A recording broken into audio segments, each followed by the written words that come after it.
Essuula eya 29.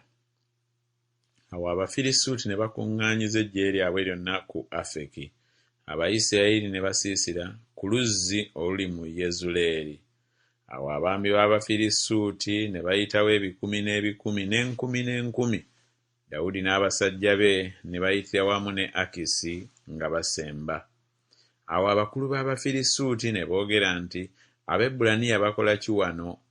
Akisi n'agamba abakulu b'Abafirisuuti nti, ono si Dawudi omuddu wa Sawulo kabaka wa Isirayiri eyaakamala nange ennaku zino oba emyaka gino, so sirabanga kabi ku ye kasookedde asenga okutuusa leero?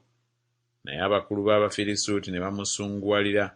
Abakulu b'Abafirisuuti ne bamugamba nti, muzzeeyo omusajja oyo addeyo mu kifo kye kye bamulagira, aleme okuserengetera awamu naffe mu lutalo, aleme okufuuka omulabe waffe mu lutalo, kubanga olusajja luno lwandyetabaganyizza naki ne mukama we, si na mitwe gy'abasajja bano?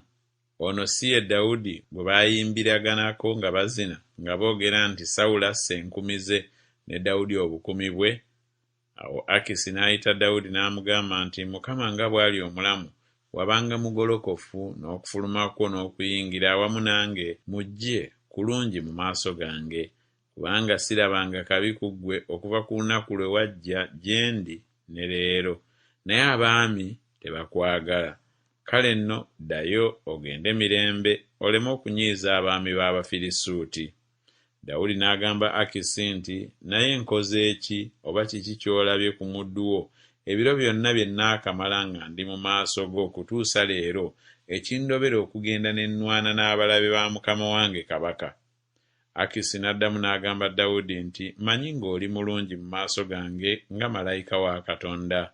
Naye abaami b'Abafirisuuti boogedde nti, tajja kwambuka naffe mu lutalo.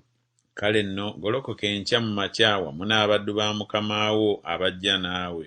Awo amangu ago nga mugolokose enkya mu makya, obudde nga bukedde, mugende. Awo Dawudi n'agolokoka mu makya ye n'abasajja be okugenda enkya okuddayo mu nsi ey'Abafirisuuti. Abafirisuuti ne bambuka e Yezuleeri.